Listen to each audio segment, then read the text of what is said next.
أعوذ بالله من الشيطان الرجيم. بسم الله الرحمن الرحيم. نحمد الله تعالى حمد الشاكرين ونصلي ونسلم على رسوله الكريم وعلى آله وصحبه ومن اتبعهم بإحسان إلى يوم الدين.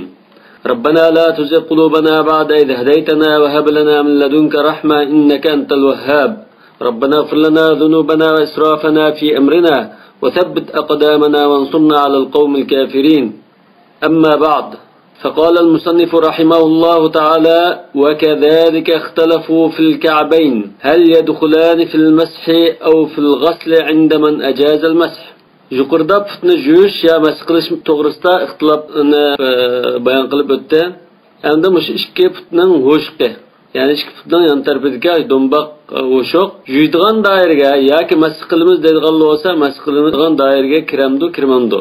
Ya'ni masx qilinadigan yoki yuyiladigan putningki bir qismi emasmi degan masalada ixtiloflashdi deydi. Yoki mush putningki chek chegarasi, yuydigan ya masx qiladigan putning chek chegarasi nerdan nergacha? Xuddi biz yuzning chek chegarasi masalan quloqning yumshoq tarafida, ya'ni bir quloqning yumshoq tarafiga degandek, bu to'g'risida. Uzunligiga chach ungan joydan engakcha degandek.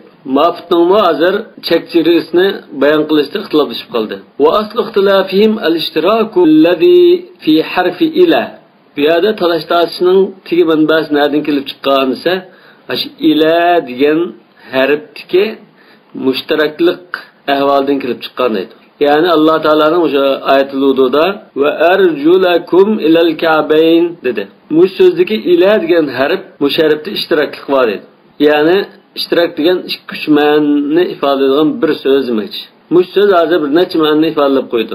Va qad taqaddama al-qawlu fi ishtirak hadha al-harf fi qawli ta'ala wa aydiyakum ilal marafiq degan so'zda mirfaq yoki marfiq ikki xil deyiladi. Mirfaq ya jaynak mushu yedning ichiga chiramdo, chirmamdo yoki shu jaynak boshlangan yerda bu yed tugando degandek ehtimolliklar o'tib ketgan. Lakin al-ishtiraka waqa'a hunalika min jihatayn min ishtiraki ism al-yad. Lekin va aydiyakum ila al-marafiq degan so'zda ishtiroklik ikki tarafdan kelib chiqqan edi. Birinchisi yed degan. Yed degan qo'l. Bu qo'lningki chek chegarasi nerdan nergacha bo'ladi? Bunda bir xil ehtimollik bor. Ya'ni qo'lning shu barmoqning uchidan tortib beg'ishqichimi yoki jaynakkichimi yoki qo'ltiq qadarmi? Ikkinchi ishtiroklik ila degan harfdan kelib chiqqan.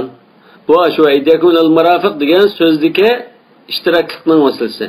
Yani miyada ve erculakum ilal ka'beyn degan ma so'zda bu yerda ishtiroklik mushu harfdan kelib chiqdi deydi. Yani ila degan.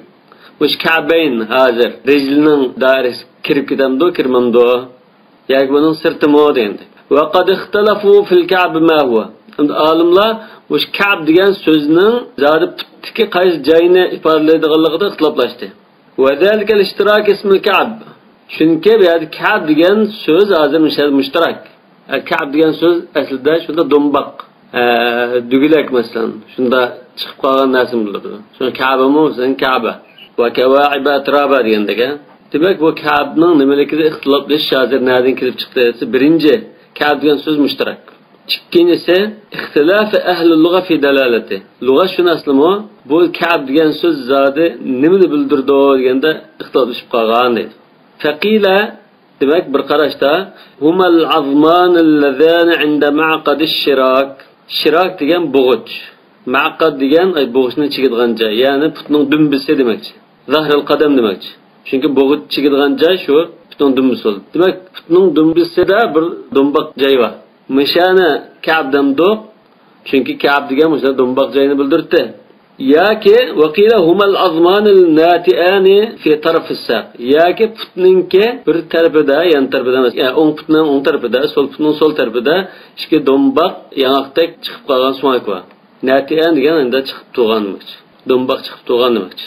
Bu ikki xil qarash lug'atshunoslardan keldi hozir. Wala khilafa fima ahsibu fi dukhulihima fil ghasl 'inda man yara annahuma 'inda ma'qad ash-shirak id kana juz'an min al-qadam. Endi bu ka'b degan so'z ninki dumbisiga shu do'mboq so'ngni bildirdi deydiganlar bo'lib qolsa, bularning qarashida u yuvish doirasiga kirib ketadi deydi albatta. Bunda hech qanday gap yo'q deydi. لذا قال قوم إنه إذا كان الحد من جنس المحدود دخلت الغاية فيه. Şuna bazı alimlar mında degan. Agar aşı chegara qilib belgilgan joy, ya'ni aşı Ka'bayn min jinsil mahdud, aşı arjulning jinsidan bo'lib qolsa, bu belgilangan g'oya, ya'ni Ka'bayn degan g'oya aşının ishga kirib ketadi. Ya'ni yuvish darisi kirib ketadi. Ya'ni ash-shay allazi yadul alayhi harf ila. Demak, aş ila bilan ifodalanmoqchi bo'lgan aş Ka'bayn hozir putning darisi kirib ketadi. Yani yuydigan joyining darisi kirib ketadi degan. İza lem yekun min jinsil mahdud lem yedhul fihi. Eğer onun cinsinden bulmay qalsa, yani putning cinsinden bulmay qalsa, onun kirmaydi. Mesela summa atimmus siyama ila al-layl. Hozir bu yerda kunduzda ro'za tutdik, lekin bu kecha u kunduzning jinsidan emas. Layl bu naharning jinsidan bo'lmagan ekan, kunduz tugish bilan eg'iz ichish boshlangan gap, ya'ni ro'za tutish kunduzning oxirlashi bilan tamomlandi demak. Lekin hamda lug'at tarafdan olib aytsaqmi, lug'atshunoslar o'ttirda bu putning oldi tarafidagi dumbisga do'mboq degan qarash ojiz. Shariat ko'rsatmalardimi, mushu putning o'ng tarafidagi sol putning sol tarafidagi mushu do'mboq chiqib turgan, mushu biz g'ushuq deydigan joy shu Ka'b deb atildi degan qarash shu to'g'ri. Chunki hadis kelishicha, mesela Nu'man ibn Bashir radhiyallohu anhu rivoyat qilgan hadisda قال النعمان بن بشير رضي الله عنهما رأيت الرجل يلزق كعبه بكعب صاحبه deb rivoyat qilgan. Sahih Buxoriyga rivoyat. Bu satni ruslab tuz tug'a vaqtidagi ahvolni rivoyat qilyapti. Yani sahobalar satni ruslab tug'an chaqda mo'risga tizig'a o'shiqni chaplab turibdi deb rivoyat qilgan. Bo'g'achqa bu chaplanadigan ho'shiq putning ikki tarafidagi ho'shiq bo'ladi. Bu putning dumbisini chaplab tura olmaydi. Bunda bo'lgandan keyin biz tardagan chaqda ikki ho'shiqni birga qilib yutishimiz kerak. المسألة 11 من الشروط. اختلفوا في وجوب ترتيب أفعال الوضوء على نسق الآية. Endi taharat alishning shartlariga munosabatlik 11-chi masala taharat algan chaqda taharat faoliyatlarini bir-birlab tartib bilan elish masalasi. Ya'ni oyatda tizib ko'rsatgandek shu bo'yicha yuydigan a'zoni bir-birlab birlik yub minish masalasi. Faqala qawmun huwa sunnah. Mushunda tartib bilan yuy, ya'ni yuzni yuyish, undan keyin ikki bilakni undan keyin masx qilish, undan keyin putni yuyish masalasi bir guruh olimlar bu sunnat deb qarab. وهو الذي حكاه المتأخرون من أصحاب مالك عن المذهب. Bu qarash İmam Malikning keyingi davrdagi shogirdlari, yani mutaakhirun bu bir istiloh. Ya'ni 250-yillardan keyin va undan keyin kelgan shu Maliki mazhab olimlarini demoqchi. Maliki mazhabning shu keyingi olimlari bizning Maliki mazhabning qarashi mushitdi deb hikoya qilgan sunnat degan. Va bihi qala Abu Hanifa va Thawri va Davud. Abu Hanifa, Sufyan Thawri va Davud az-Zahri mush qarash bo'libdi. İmam Ahmadning kelgan bir rivoyat. Va qala qawmun huwa farida. Ya'ni bir guruh olimlar ya mushu tartib bilan taharat ilish farzda, ya'ni vojibda deb qarabdi. Va bihi qala Shafi'i va Ahmad va Abu Ubayd. Yani İmam Ahmad bir rivoyat degan. Va Abu Ubayd Al-Qasim ibn Sallam 223-yil vafot bo'lgan. Hem qozi ham lug'atshunos olim. G'arib al-hadis deb 3 mujallal kitob va hadis kelgan shu yot lug'atlarni izohlagan. Va hada kulluhu fi tartib al-mafrud ma al-mafrud. Yani bu hozir sunnat yoki farz degan bu qarash farz faoliyatlarni, ya'ni mushuydigan 4 ishni bir-biriga qarata oyat kelgan tartib bo'yicha ilib minishga gap. Lekin hamda bu farz ishlarni sunnat ishlar bilan birga ilib, ya'ni tizib minish masalasi bo'lsa, bunda qarash boshqacharoq. Fa huwa inda Malikin mustahabbun. Imom Malik nazarda bunda tizish mustahab. Masalan, madmada bilan istinshoqni birisi farz, birisi sunnat desak, boshda madmadani uningdagi istinshoqni qilish masalasi. Mushu tartib bo'yicha ilib berish. Masalan, boshda burnini chaqib, keyin og'zini chaqisqanda oldi demak. Demak, ashunda tartib bo'yicha ilib minish Imom Malikning nazarida mustahab. Va qala Abu Hanifa va sunnah. Abu Hanifa yo'q bu sunnat deb qaragan. Ya'ni Rasululloh shunda tarat olgan ekan, Rasulullohning qilib kelgan ishi bo'lgan ekan, bu sunnat deb qaragan. Va sababu ixtilafihim shay'an. Bu yerda talashlar sabab bo'lgan narsa ikki. Birinchisi ahaduhuma al-ishtirak alladhi fi waw al-atf. Shu oyatda kelgan waw harfi. Va aydiyakum ilal marafiqi wamsahu bi ru'usikum wa arjulakum degan masala. Mushu waw ذلك أنه قد يعطف بها الأشياء المرتبة بعضها على بعض. Çünkü vav harfida bir ishtiroklik bor. Bu ishtiroklik nadin kelgan? Vav harfi ba'zida tartiblik narsalarni bir-biriga atf qilishga ishlatildi deydi. Va qad yu'tafu biha ghayrul murattaba. Ya'ni ba'zida tartibsiz narsalarni bir-biriga atf qilishga ishlatildi. Va zalika zahirun min istiqra'i kalamil arab. Ya'ni arab tilini, arablarning so'zini shunda boshdan oyoq ko'zdan kechirib chiqadigan bo'lsak, mulohaza qiladigan bo'lsak, bu shunda ikki xil ishlatilganligi aniq chiqadi deydi. Validalika anqasama an-nahviyuna fiha qismayn. Shuning uchun nahvshunoslar ikki guruhga bo'linib ketdi. Faqala nuhatul Basra nahvshunoslari laysa taqtadi nasaqan wala tartiba. Bu vav harfi bir necha narsada atf qilib kelgan bo'lsa, bu naslning arqa tizlik kelganligini bildirmaydi yoki shunday qilish kerakligini bildirmaydi. Tartib yoki tizishni bildirmaydi deydi. Nasaq degan o'shada tizishni bor. Va innama taqtidul jam'a faqat. Lekin bu vav harfi bu ikki narsani jamlashni bildirdi. Ya'ni mutlaqil jam'. Usul fiqhida shu vavni mutlaqil jam'mi yoki lil jam'il mutlaqmi degan masala. Ya'ni mutlaqil jam'. Yani bu ikkini jamlashni, birga qilishni bildirdi. Lekin yani her ikisini qilishni bildirdi, lekin ma'ning oldida ma'ning keyinda ma'ni degan gapni bildirmaydi demoqchi. Va qala al-kufiyun bal taqtadin nasaqa va tartib. Kufidagi nahvshunoslar bu tartib bilan shu arqa tizishni bildirdi deb qarabdi. Famar ra'a anna al-waw fi ayat al-wudu taqtadi at-tartib qala bi ijab at-tartib.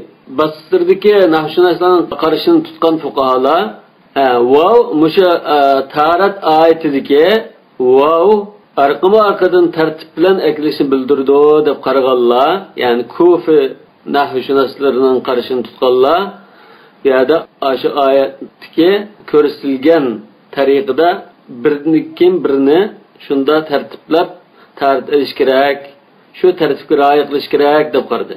ومرأى أنها لا تقتضي الترتيب لم يقل بإيجابي.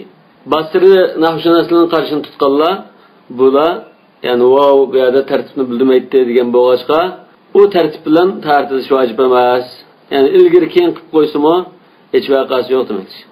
والسبب الثاني اختلافهم في أفعاله صلى الله عليه وسلم هل هي محمولة على الوجوب أو على الندب. İkincisi Rasulullah sallallahu aleyhi ve sellem'nin qilgan faoliyati, hareketlari, mesela tarit olgan chaqda qaysi tariqada olganligi mushu vojiblikni bildiramdi yoki mandublikni bildiramdi. Ya'ni Rasulullah bir ishni ma'lum tariqada qilgan bo'lsa, shu aynan qilish vojibmi yoki mandubmi degan masala. Bu har bir masalada o'ttirib chiqishi mumkin. Mushu talash tortishga sabab bo'lgan, asos bo'lgan. فمن حملها على الوجوب قال بوجوب الترتيب.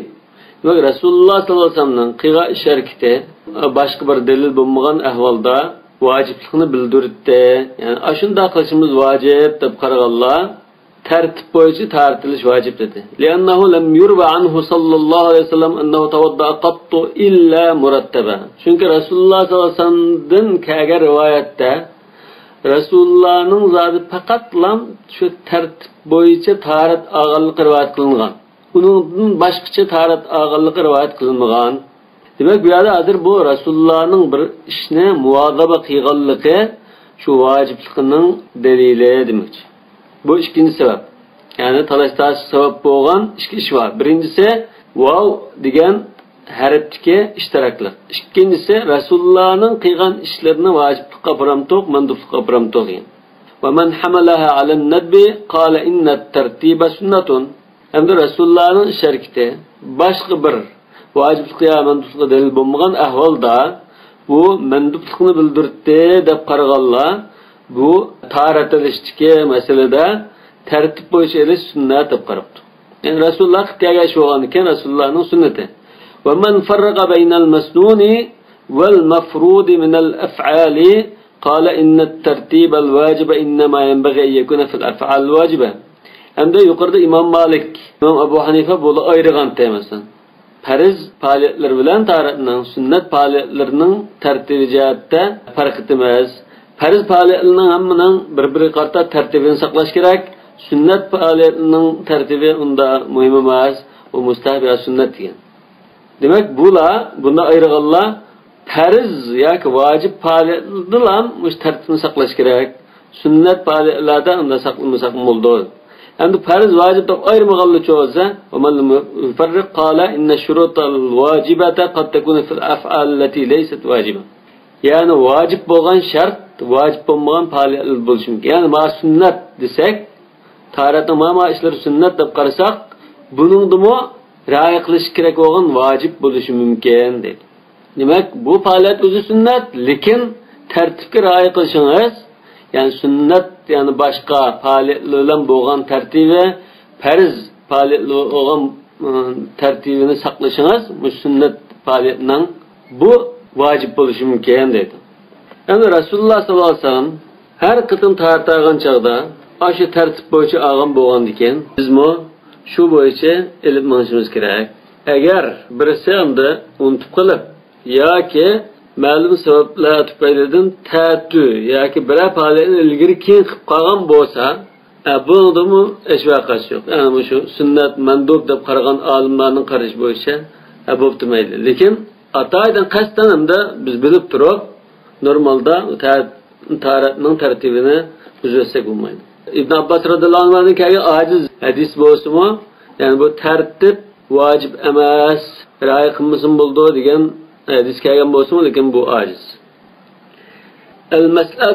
El-mes'elatu thaniyatu ashra min esh-shurut. Endi taratning shartlariga munosabatli, tarat faoliyatlarining shartlariga munosabatli masalalardan 12-chi masala ixtilafu fil muvalati fi af'al wudu. Taratning faoliyatlarini arqadan ulab elish masalasida ixtiloflashib qoldi dedi. Yani bu şart mı şart demez mi? فَذَهَبَ مَالِكٌ إِلَى أَنَّ الْمُوَالَاةَ فَرْضٌ مَعَ الذِّكْرِ. Yani İmam Malik, İmam Ahmet'in bir rivayette, yani unutup kalmayan ahvalda, isi tutkan ahvalda taratning faaliyetlerini arkadan eriş gerek. Bu farz doğru deb qarabdı.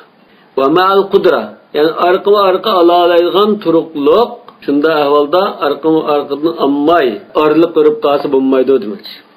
Ve saqitatun ma'an nisyan. Unutup qalgan ahvalda maylish vaqasi yo'q. Ve ma'az zikri indal uzr. Ege istidi vaken unutup qalmabdi, ammo uzrisi vaken. Unda ahvaldimi maylish vaqasi yo'q.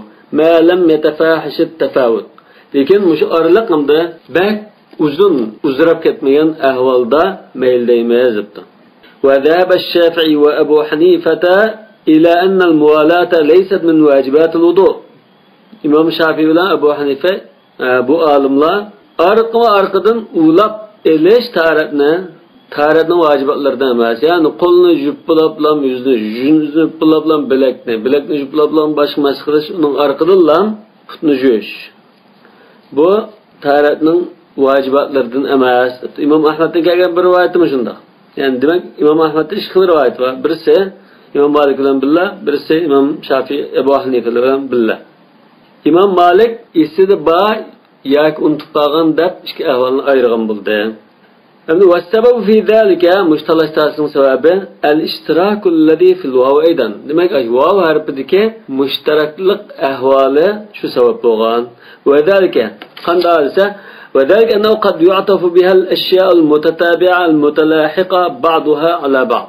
Chunki bu waw harfida ba'zi arqadan ulinib kelgan ishlar atf qilinishi mumkin.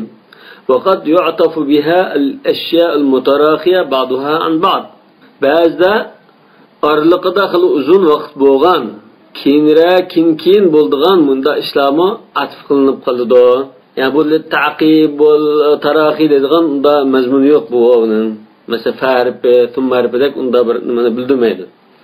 Mushunda bo'lgan ekan, mishada hozir vav harfi bilan atf qilingan mush faoliyatlar arqadan mani aqlim ulab qilasiz deganni bildiramdi yoki hammasini qiling lekin orliq o'tab qolsin mayli deganni bildiramdi.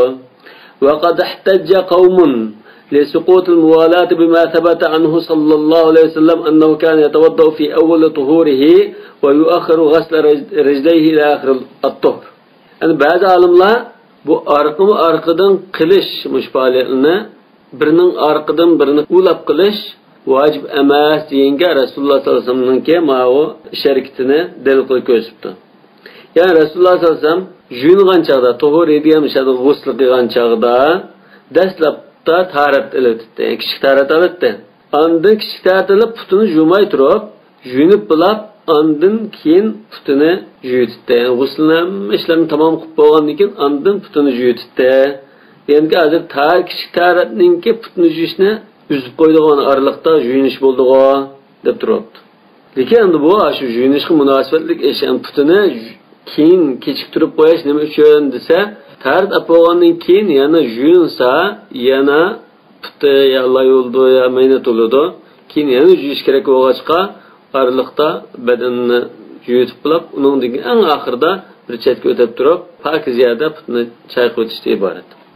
وقد يدخل الخلاف في هذه المسألة أيضا في الاختلاف في حمل الأفعال على الوجوب أو على الندب. يقرق مسألة يعني ترتيب مسألة دياندك رسول الله شركتlerine derhalamda başka bir delil bulmagan ahvalda vaciblikka aparamdık, nazblikka aparamdık degan masalami mush masalada talashlar sabab bo'lishi mumkin deydi.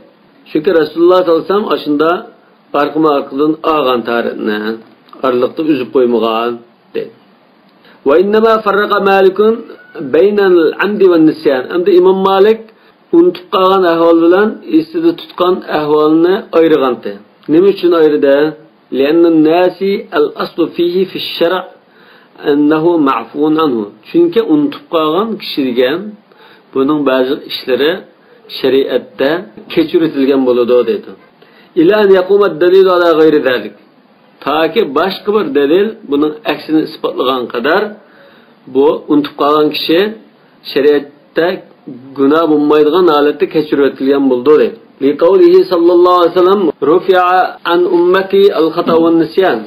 Müşahidisten de bu hasen dereceli hadis ümmetimden hata qilib qolgan, unutib qolgan ishlarning gunohi ko'tarildi degan müşahidis ashuni ko'rsatdi. Ve kezalika al-uzru yadhharu min amri ash-shar'i anna lahu ta'thiran fi at-takhfif. İmam Malik'ninki kengchilik qilgan ikkinchi masalasi özür bo'lib qolsa degan. Birinchi masala unutib qolsa, ikkinchi masala özür bo'lib qolsa degan. Özür degan masalan taharat elayotgan chog'da qattiq sovuqda taharat oldi, bilakni yuvib bo'lib, putun yuvishdan ilgari masalan to'nglab ketmaslik uchun. Ko'nglak chapinni kiyib olgandan keyin, popaykasini kiyib olgandan keyin ondan putuni yuvishga qadam qo'ysa, bunda bir orliq bo'lsa masalan, yoki bilakni jüp turishimizga, yüzni jüp turishimizga ish qilib qoldi. Ishni echib, o kelgan odamning gapidan anlab, uzitib qo'yib, ondan taharat davomlash orliqida 5-10 minut o'tdi masalan. Yoki yuzni jüp bo'lgandan keyin bolasi yig'lab qoldi, o ayol bolasini emitib o'rinlashtirib qo'ygandan keyin ondan taharatning faoliyatini davomlashtirdi. Bunda ahvoldami kechiritildi deydi. Taze ta'tilatgan telefon kelib qoladigan ahvolim bor masalan. Telefonsiz ish bo'lgandan keyin davomlashtirdi. Masalan, shu uzr deb qarasak, bu uzrning hamda yengillatishda ta'sir bor. Bu shariatda bu hammaga ayon bir ish. وقد ذهب قوم إلى أن التسمية من فروض الوضوء واحتجوا لذلك بالحديث المرفوع. Endi bu boshqa masala. Yani taharat olgan chaqda boshda bismillah deb Allah'ın namını ataş. Bu şu taharatning farzlarining birisimi yoki emasmi? Bir grup olimlar bu taharatning farzi deb qarab. Vahtajju lidhalika bil hadis al marfu' wa huwa qawluhu sallallahu alayhi wasallam la wudu'a liman lam yusammillah. Bu Resulullah'ning so'zi deb rivoyat qilingan hadis bo'lg'ach shu hadis al marfu' va hada al hadis lam yasihha 'inda ahli al naql. Yani hadis şunaslarning nazarda bu hadis sahih deb qaralmagan, sahih emas debdi. Lekin sahih emas deb qaralgan mush hadis bir necha yo'l orqali rivoyat qilingan bo'lib, ma'lum bir shaxs tarafidan rivoyat qilingan bir yo'li sahih bo'lmasa-mu, boshqa bir necha yo'llar orqali rivoyat qilingan holati hasan darajalik deb qaralgan. Davomida bismillah deyishning bu yerda to'g'riligi o'rni chiqdi. وقد حمله بعضهم على أن المراد به النية. مشاهد سيد قرالغان تقدر ده بعض عالمlar niyet qilmagan odamga taharat yo'q deb menda sharhlab baqdi. وبعضهم حمله على الندب فيما أحسب. Endi ba'zilar la wudu'a deganda mishal la salata illa bi fatihatil kitab. La salata li jaril masjid illa fil masjid degandek mushunda hadisdagi iboralarni odatda taqdir bilan tushunib, masalan la wudu'a kamilan liman lam yusammillah degandek menda tushungan bo'lsa, noit bak mukammal taharat bo'lmaydi, ammo taharat bo'ladi deb buni mandub deb izohlagan ekan. فهذه مشهورات المسائل التي تجري من هذا الباب مجرى الأصول. Demek muşu taharetki münasebetlik meselelerden kaide karakterlik meseleler muşu biz yukarıda eğitip ötkenlerimiz şu. Şunun meşhurları. Demek kaidege okşap kaldığın meşhur meseleler muşular. Ve hiye kema kulna mutaallikatun ima bi sıfatı ef'ali hadi tahara.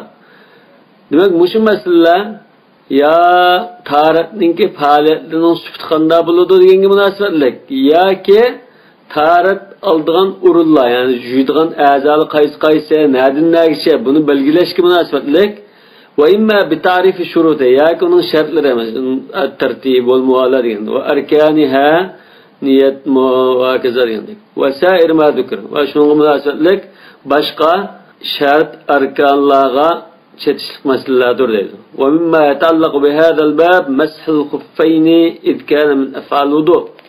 Yani müştaharatki münasebetlik meselelerden ötek ya meysige ya ki konculuk ayakta mesh qilishma müştaharat faaliyetlerine münasebetlik şu olgan iken mishada bahs qilinadigan meselelerning biri deydi. Müşbaqu münasebetlik meselelerning biri.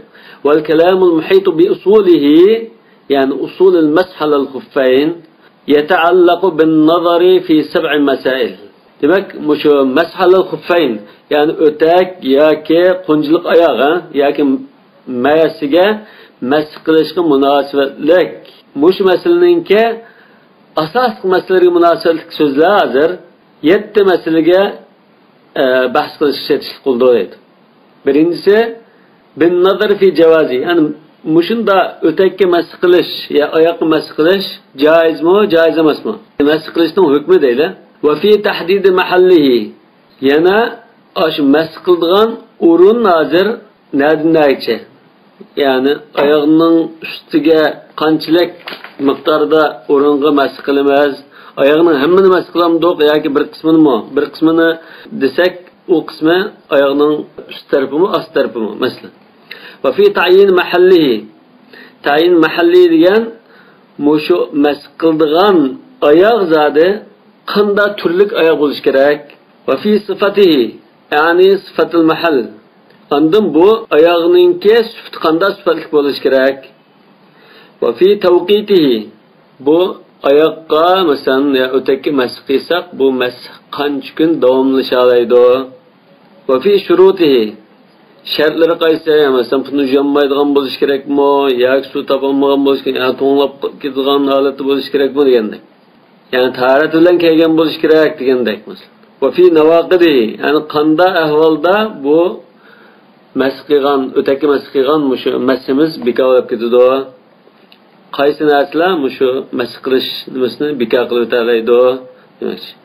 Demak, bu kitobda hozir ayrim bir bab qo'ymay mushu taharat babiga ketyapti hozir. Ba'zi mazhab fiqhlarda, fiqh kitoblarda buni ayrim babul mashalul khuffayn deb ayrim bir bab bekitib qo'ydi. Al-mas'alatul ula fa ammal jawaz. Endi birinchi masala mushu o'takka mas qilishning hukmi joiz dedik. Joiz desak fi 3 aqval, joizligida 3 xil qarash bor. Yani caiz mi caiz emas degan masalada uch xil qarash bor. Al-qawlul mashhur annahu jaizun alal itlaq. Mashhur qarashda o'taki mas qilish jaiz. Va bi qal jumhur fuqaha al-amsar. Mutat mazhabning olimlari undan boshqa hamma shadiki tunilgan olimlar o'taki mas qilish bo'ladi deb qaradi. Wal qawlu thani jawazuhu fi as-safar dun al-hadar. İkinci qarash safar ustida bo'lgan ahvolda o'taki mas qilsang jaiz, lekin shaharda muqim turayotgan chaqda o'z diyoringda, o'z yurtingda muqim turgan ahvolda o'taki mas qilsang jaiz emas degan qarash. Wal qawlu thalithu man'u jawazihi bi itlaq wa huwa ashadduha. Üçüncü qarash o'taki mas qilish jaiz emas degan qarash. Bu eng qattiq qarash sho'y. Bu odatda Shia Xavorijning qarshi bo'lish kerak. Wal aqawilu thalatha marwiyatun an as-sadr al-awwal. Mush uch xil qarash dastlabki davr olimlaridan rivoyat qilingan. Sahabe tabiinlar davrida mush uch xil qarash bor edi. Wa an Malikin, yani İmam Malikdan mush uch xil qarash rivoyat qilingan. Amaliyat İmam Malikdan 6 xil qarash rivoyat qilingan. Uchi mush yuqorida bayon qilgan qarash shu. Lekin İmam Malik kelgan mashhur qarash shu jumhur fuqaha amsar bilan billa bo'lgan shu jaiz degan qarash. Va sabab fi ixtilafihim ma yudhannu min mu'aradat ayat al-wudu al-warid fiha al-amr bi ghasl al-arjul lil-athar allati waradat fi al-mash ma'a ta'akhkhur ayat al-wudu. Bu yerda talashlar sabab bo'lgan narsa nima desa, mushunda Mekke deb qarilib qoldi dedi. Ma yudhannu degani mishana isl so'zma. Yani taarrud yok, lekin taarrud badek qarilib qoladi, o'ylab qolmaymiz deydi. Yani ayatul wudu, yani ya yolladığımını idâ kumtum lis-salât degan mushu oyat keyingi vaqtda tushgan oyat deydi. Bunda putlarni yuvish buyurilgan. Lekin ba'zi asarlar var, hadislar var. Mush kitobda asar degan so'zni hadislarga ishlatadi. Bunun nima keldi? Putni jumay o'takki masih qilish bu kelgan ekan, hozir mush oyat bilan mush hadis hozir bir-biriga zid kelib qolgandek bir ko'rilib qoladi deydi. Va hadal xilaf kana bayna sahaba fi as-sadr al-awwal. Mush talashtatish, mush masala talashtatish dastlabki davrda, saadat davrida sahabe kiramlarning o'ttirida bor deydi. Fakan minhum man yara an ayat al-wudu nasikhatun li tilka al-athar. Yani sahabening ba'zilari shu oyat masx qilgan hadislarni mansukh qilayotgan deb qaraganlar. Va huwa mazhab ibn Abbas radhiyallohu anhu. Wa ihtajja al-qaiduna bi jawazihi bima rawahu Muslim annahu kana yu'jibuhum hadith Jarir ibn Abdullah al-Bajali radhiyallohu anhu. Wa dhalika annahu rawa annahu ra'a an-nabiy sallallahu alayhi wasallam yamsahu 'ala al-khuffayn. Imam Muslim rivoyat qilgan bu hadisda annahu kana yu'jibuhum, yani sahabe tabiinlarga mushadis baklam yarab qolgan deydi. Nima uchun desa, bu sahabe Rasululloh sollallohu alayhi vasallamninki ikki o'tak amasiga masx qilganligini ko'rdim deb rivoyat qilgan. Rivoyat qilgandan keyin uningga shu sahabe tabiinlar indapto innama kana dalika qabla nuzulil maida, yani Maida surasiga shu ayatul wudu nazil qilinishidan ilgari bo'lgan ahvolda bu oyat nazil bo'lgandan keyin bu masx qilish bekor qilinib ketgan deyilsa, sahabe Jarir ibn Abdullah indapto ma aslamtu illa ba'da nuzulil maida. Men Maida surasi nazil bo'lgandan keyin anda musulmon bo'lgan, uninggacha men musulmon bo'lmagan. Demak, mening ko'rgan ahvolim shu Maida surasi nazil bo'lib bo'lganda anda Rasulullohning shunday qilganini ko'rgandim degan. Demak, bu Jarir ibn Abdullah islom mutaaxir bo'lg'achqa sahabe tabiinlarga mushadis bekirib ketgan. Yani bu bir xil kengchilik bo'lgan ekan, masx qilishning joizligini ko'rsatgan dalil bo'lg'achqa bu hadis bekirib qolgan. Va qala al-mutaakhirun hozir Imom Malikning mazhabidagi keyingi olimlar. Va qala al-mutaakhirun al-qailuna bi jawazihi laysa bayna al-ayati wal-athar ta'arud. Bu oyat bilan bu hadisning o'tirda zidlik yo'q. لأن الأمر بالغسل إنما هو متوجه إلى من لا خف له. Yani juyun degan buyruq, oyatdagi juyun degan buyruq o'tak kiymagan, odatda putni juydigan odamga qartilgan buyruq. Hamda masqis o'tak masqisini bo'ldi degan ruxsat bo'lsa, u o'tak kiygan kishi qaratilgan ruxsat. Oyat hadislar ikkisini o'tirdi, yo'q deb qarab. Vaqila mana bu Imom Malikning mazhabiga bir qarash. Inna ta'wil qira'atul arjul bil khafd wal mash alal khuffayn. Ya'ni va arjulikum deb zir o'qigan qiraat mushqiratni tutgan ahvolda buni qanday sharhlandi desa wal mash alal khuffayn wa arjulikum wamsahu bi ru'usikum wa arjulikum. Ya'ni beshinglar mash qilinglar va putinglarni o'tak kiymagan ahvolda mash qilinglar degan gap mushvaraydi. O'tak kiygan ahvolda mash qilinglar degan gap. Demak bu bir xil endi ishorat bo'lishi mumkin. Demak zir o'qigan ahvolda arjulikum deb zir o'qigan ahvolda bu mash ra'siga atf qilingan bo'lg'achqa o'takka mash qilishga ishorat bor deganlar bor. Va amma man farraqa bayna safar wal hadar, amda safar holatida ruxsat, muqim turgan chaqda ruxsat emas deb qaraganlar bo'lsa, فلأن أكثر الآثار الصحاح الواردة في مسحه صلى الله عليه وسلم إنما كان في السفر. Niçin bunda ayetden ise? Çünkü Resulullah sallallahu aleyhi ve sellem'nin şu öteki mash qilgan ahvoldagi hadislar bu safar ustidagi chaqda mash qilganligini ko'rsatib kelgan edi. Lekin hammasi emas endi. Lekin hadardimi mash qilganligi bor. Rivoyatda bor. Yani ko'p qismi hadarda safarda kelgan bo'lsa-mu, lekin safar qilmagan ahvoldami shunda maysiga o'takka yoki pimiga mash qilgan ahvollar bor. Masalan, Sahih Muslim rivoyat qilgan bir hadisda fabala ala sabatati qawmin wa masaha al khuffayn deb kelgan. Yani bu Madinadagi ahvol. Madinada bir kishilarning axlatxonasiga kelib Rasululloh kishi tarix qilgandan keyin undan tartilib ikki o'tki mash qildi deb Sahih Muslimda kelgan rivoyat bor. Ma'anna safara mush'irun bir ruhsati va takhfif. Uning ustiga mana ikkinchi dalili bundan safar degan bu yengillatish va ruxsat berishga dalolat qilgan narsa. Wal mashu alal khuffayn huwa min bab at-takhfif. Hamda o'taki mash qilish degan bu yengillatishdan iborat narsa edi. Fa inna naz'ahu mimma yashqu alal musafir. Chunki safar ustidagi kishi uni selib, kiyib, unda qilsa buni qiyin bo'lib qoldi dedi. Mashaqqat bo'lib qoldi. Endi bu uchinchi qarash bu Shiya xavarijning qarashi bu biz e'tibor qilmaydigan qarash. Çünkü Shiya xavarij degan shirzimatun min ahli al-ahwa'i wal bid'a la yu'taddu bi muwafaqatihim wa la bi mukhalafatihim.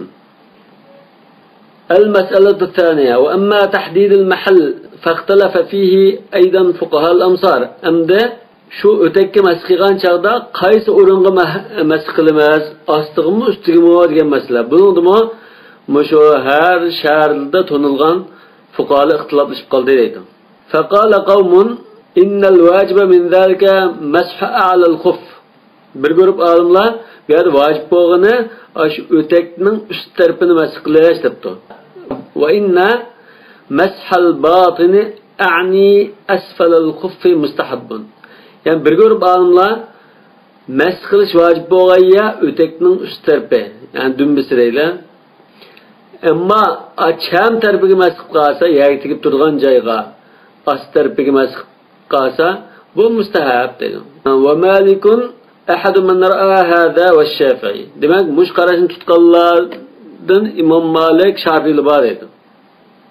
Va minhum man awjaba masha zuhurihima va butunahuma.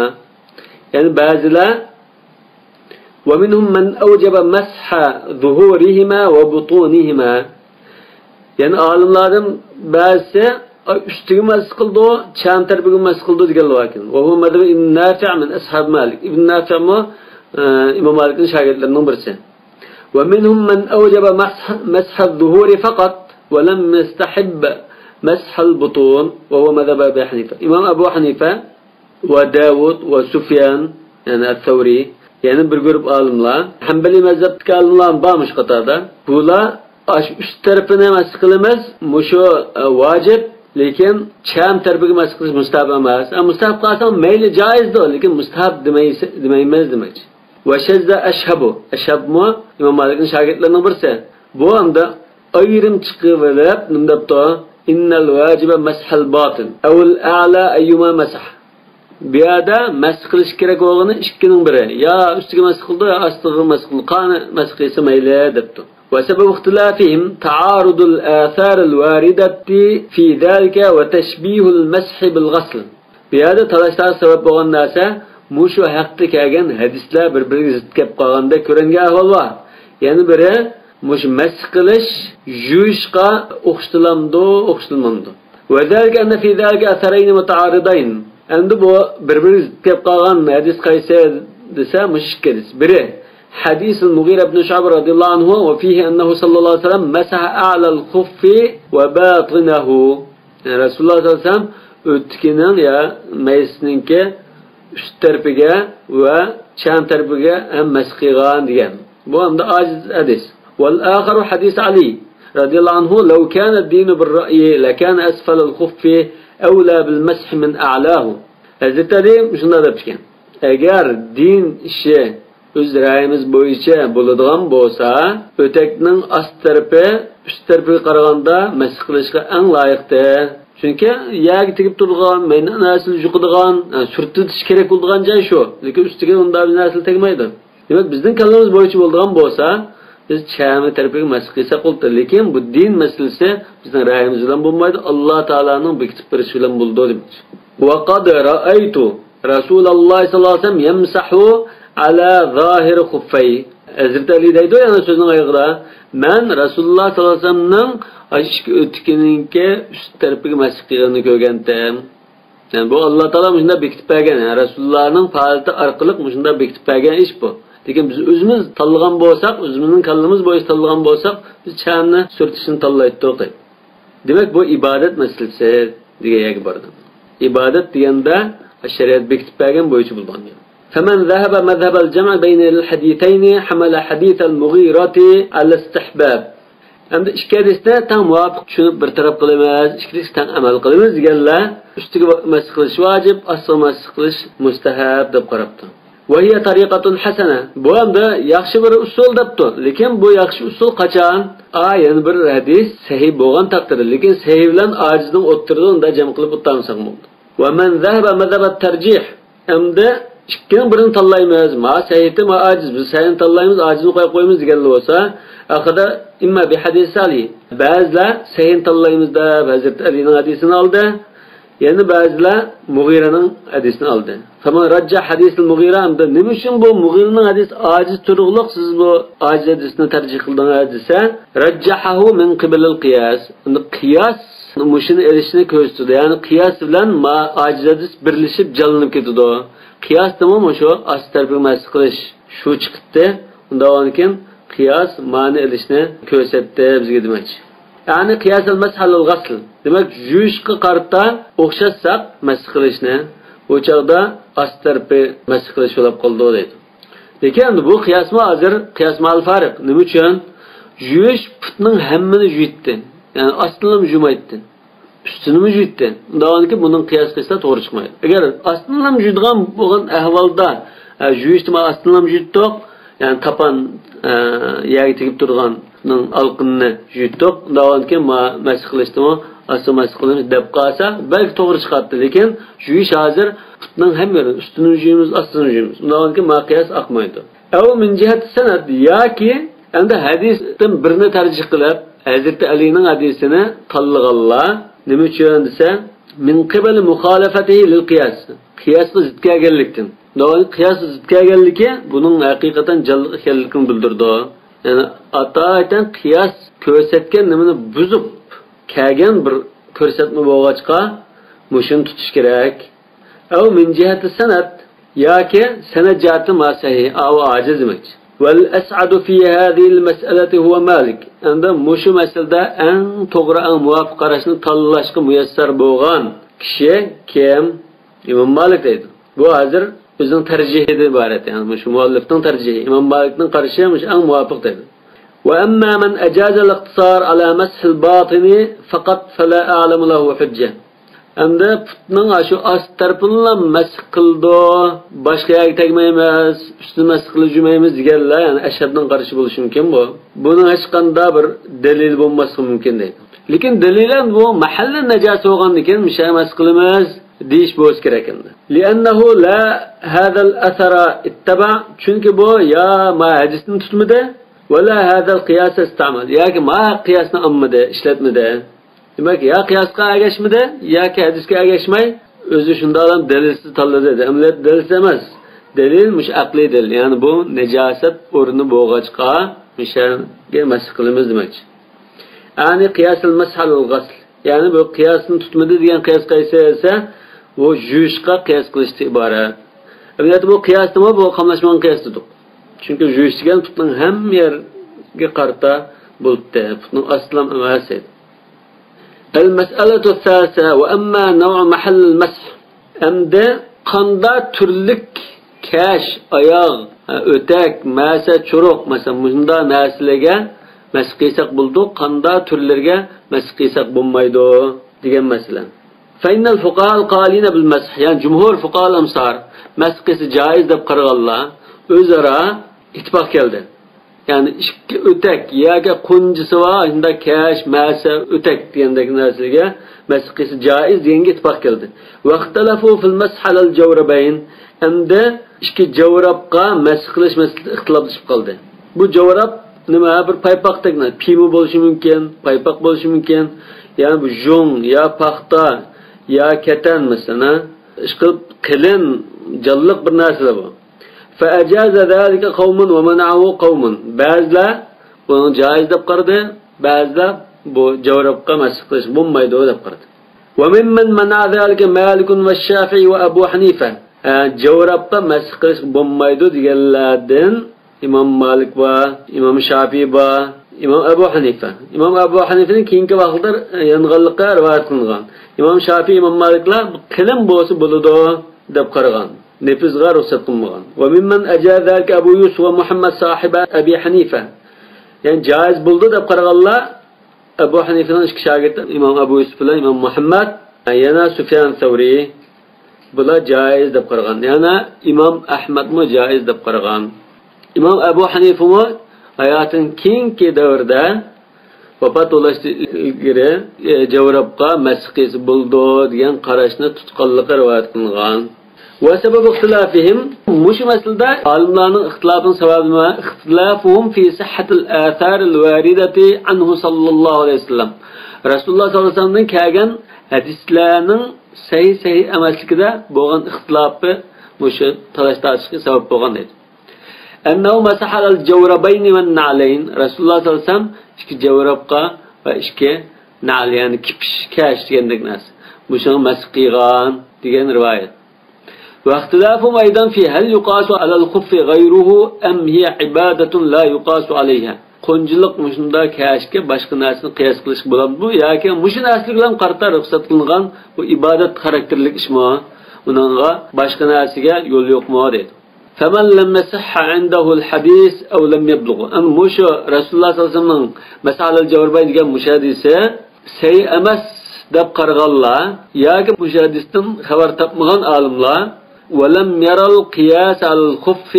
Ondan bu o'tak ya mushunda qo'njilik narsaga boshqa narsani qiyos qilsak bo'lmaydi deganlar qasaral masha alay. O'takka ham masx qilsang bo'ldi, boshqa narsaga masx qilsang bo'lmaydi deb qaragan edi. Va man sahhandahu al-athar. Endi musha hadis, musha jawrabayn haqidagi hadis sahih deb qarab yoki o'takka jawrabaynni qiyos qilsak bo'ladi deb qaraganlar ajazal masha al-jawrabayn. Ikki paypoqqa masx qilsa bo'ladi deb qaragan. Yani javrab deganda paypoq degan taqdirda. Va hada al-athar lam yukharrijhu ash-shaykhan. Musha masalal jawrabayn degan mush hadisni Buxoriy Muslim sayinda rivoyat qilmagan bo'lsa-mu, Tirmiziy sahih deb qaragan. Sahih hadis hozir Buxoriy Muslimda ham shayxlar yig'ilib qolgan emas, boshqa kitoblarda bo'ldi. ولتردد الجوربين المجلدين بين الخف والجورب غير المجلد عن مالك في المسح عليهما روايتان. Demek cham bekitgan javrab, hozir o'tak bilan cham bekitmagan javrab o'ttirib qolgan bo'g'achqa İmam Malik mushunda turlik, ya'ni cham bekitgan javrabga masx qilish masalasida İmam Malikdan ikki xil qarash rivoyat qilingan. Birinchisi joiz emas, ikkinchisi joiz degan qarash. Endi hozir javrab degan so'z Rasulullohning davridagi shunda qilin, paypoq, masa yoki xurum paypoq degandek narsalarga ishlatilgan bo'g'achqa, hozirgi javrablarni nefizlashib ketgan bo'g'achqa javrab deb so'z kelsa, buni Rasulullohning davridagi ashu nimani bildirgan bo'lsa, shuni olib ondan tushunishimiz kerak. Bo'g'achqa ashunda qilin narsani javrab deymiz. Yoki Rasululloh masx qilgan narsa ashunda qilin narsida deb hozirmi shunda qilin paypoqli bo'lsa masx qilish bo'ldi desak, yoki intayin qattiq sovuq bo'lib ketib, qattiq harajda qilgan ahvolda bo'lsa, ondan masx qilsang bo'ldi deb qarasak, bu normal ahvolda shu Allah Taala buyurgan bo'yicha jusa qildi. Endi shu iboralarni Rasulullohning davridagi shu hukmga olishimiz kerak. Rasulullohning davrida javrab degan nima edi? Shuni qilin daftar kelgan narsa edi. Masalan, sayyara degan Rasulullohning davrida ayni karvonni bildirdi. Lekin hozir aytadigan mashina bildirdi. Saihat degan bu shunda ro'zqon yoki jihad ustunligini bildirdi. Lekin hozir sayohatchini bildirdi. Undan keyin biz hozir shu nususni izohlagan vaqtimizda Rasulullohning davridagi shu hukmga bo'ysundirib, ondan izohlaymiz. Al-mas'alatu ar-rabi'a wa amma sifatul khuf. Endi shu masx qilgan o'ta qanday sifatda bo'lish kerak? Fa innahu ittafaqu ala jawaz al-masx al-khuf as-sahih. Yani sağlam saqam yeri to'shk emas. Shunda o'ta bo'lib qolsa, masx qilsa bo'ldi deganga ittifoq.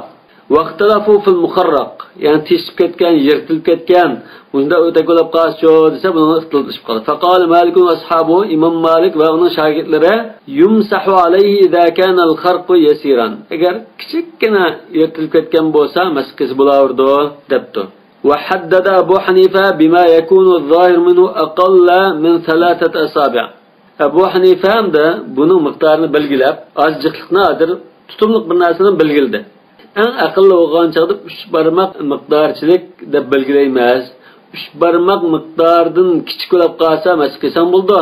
3 barmoq miqdoridan cho'ng yirtilib ketgan bo'lsa, kama qolgan bo'lsa, masx qilsam bo'lmaydi deb qaragan. Nima uchun desa, aqlli jami talasa masx qilish qildigan sayman nimitda shu barmoqda deydi. وقال قوم بجواز المسح على الخف المنخرق ما دام يسمى خفا وإن تفاحش خرقه. Yani bir grup alimlar yirtilib ketgan o'tak deb bilan atilgan bo'lsa, o'taklik suftidan yo'qolib ketmagan bo'lsa, u har qancha cho'ng yirtilib ketgan bo'lsa-mu, ochiqqa yeri cho'nglab ketsa-mu mayli bo'laverdi debdi. Va mimman ruwiya anhu zalika as-Sawri. Demak, Sufyan Sawridan mushqarash rivoyat qilingan. ومنع الشافعي أن يكون في مقدم الخف خرق يظهر منه القدم. İmam Şafii, İmam Ahmed mi? İmam Şafii bilan billah. Putning oldi uch ko'rinib qoldigan yirtiqlab qolsa bo'lmaydi.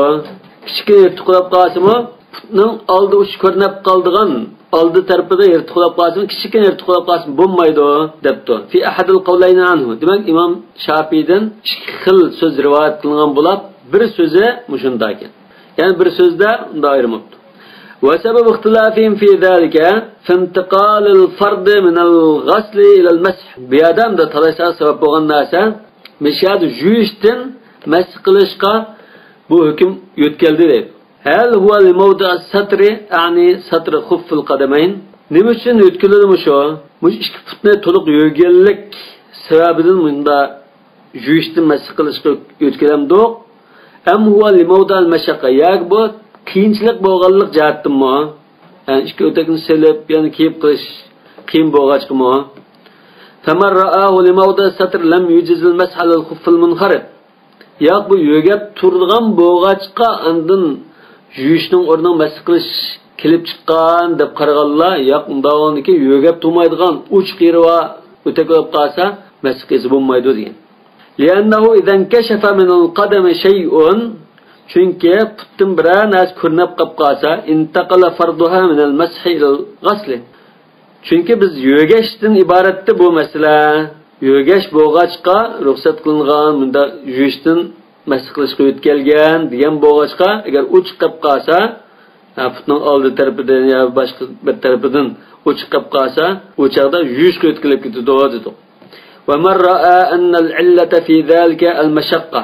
Ya buningda yuyishdan mas qilishga o'tkashdan iborat bu yengillik bu mashaqqat bo'lganlik uchun deganlar lam ya'tabirul qarq. Bu yirtiq emas yenga e'tibor bermay, ash o'tak attilamdimi shu atiladi. Unda onikin mas qilsam bo'ldi. Chunki yirtilib ketgan o'takni silib kiyishda yanla qiyinchilik bor. Wa amma at-tafriq bayna al-kharq al-kathir wal-yasir, amda bak jiq yirtilib ketgan, az yirtilib ketgan degani bunda ayirganlar bo'lsa fastihsanun va raf'un lil haraj. Bu hamda odatda shariatning ruhi, istihson degan shariatning ruhini tarjih qilishdan iborat va qilinib qolmasin deyishdan iborat deydi. Qulaylik tarafini tutganlikdan iborat. وقال الثوري كانت خفاف المهاجرين والأنصار لا تسلم من الخروق كخفاف الناس. Thawri debdi Rasulullah sallallohu alayhi vasallam sahabilari, muhacir ansarlarning kashlari odatdagi kishilarning kashlaridek yirtiqdan xoli emas dedi. Falau kana fi zalika hadrun lawarada wa nuqila anhum. Agar mushaqda ashabilga biror cheklimi kelgan bo'lsa, albatta bunda bir hadis asarda rivoyat qilgan bo'lsa, ularni naql qilgan bo'ladi. Unda naql qilinmaganligi, kelmaganligi mayl deganligini bildirdi. Qultu İmam İbn Rushd bekçe, "Hadil mesele hiye meskutun anha." Demek bu mesele yani yırtık öteki meselesi bulamdı, bulmam diye mesele meskut. Yani Resulullah bu doğru bir nazimigen. "Felev kana fiha hukmun ma'a umum al-ibtila bihi lebayyenahu sallallahu aleyhi ve sellem." Umum al-ibtila diye hem kişiler şu Resulullah'ın verdiği hem kişilerin beşik kıldıran bir mesele boğaçka bu. Eğer buningda bir hüküm kelgan bo'lsa, Rasululloh bayon qilib qo'ygan bo'ladi. Endi bayon qilmaganligi buning kechirib o'tilgan, ya'ni yirtiq o'takka mas qilsang bo'ldi deganlikning alomati deb hozir muallif tarjih qilyapti shu qarashda. Wa qad qala ta'ala litubayyana lahum ma nuzila ilayhim. Demak, Alloh taolo Rasulullohga sen aşı kişilerge nazil kılgan ahkamlarını bayan qilib bersa degan bo'lgan ekan. Rasululloh bu to'g'rida bayon qilmag'achqa, shunda ehtiyoj turug'liq bayonga. Bayon qilmaganlikka bu shunda yirtilib ketgan o'takim mas qilsang bulardi deganlikni bildirdi. Demak, ya'ni shu Sufyan Savrininki ra'yini tarjih qilyapti muallif hozir.